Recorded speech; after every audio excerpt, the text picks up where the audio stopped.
So we now have fines of up to $10 million for supermarkets that misbehave. It's one thing to have fines on the statute books, but is the government willing to act on that and fine supermarkets and fine them heavily?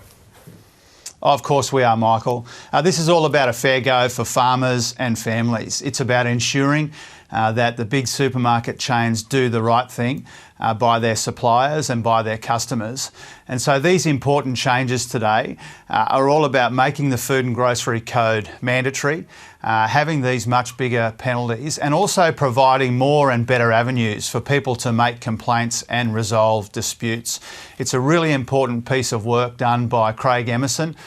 We are adopting and implementing all of the recommendations of the review that he's done, and that's because we believe by implementing the recommendations of this review, by substantially toughening up the Food and Grocery Code, we can get that fair go that farmers and families deserve. What extra avenues will suppliers now have if they feel they have been mistreated to make a formal complaint?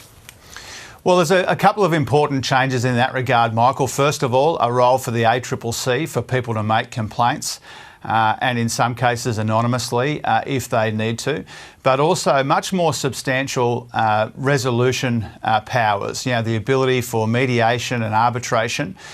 From time to time, whether it's farmers or other suppliers in their relationship with the big supermarket chains, they feel like they're getting a raw deal. And so this is about resolving those disputes, providing those avenues to make those issues known so that we can get to the bottom of them. And when we do that, we can make our supply chains fairer, more competitive. And as I said, that's good for farmers and families. How quickly will the government move to legislate the fines? Well, we'll legislate it as soon as we can. We've got to recognise this is a reforming government and we've got a lot of legislation before the Parliament. We do need to change the Competition Act to implement these changes to the Food and Grocery Code. We'll do that when we can.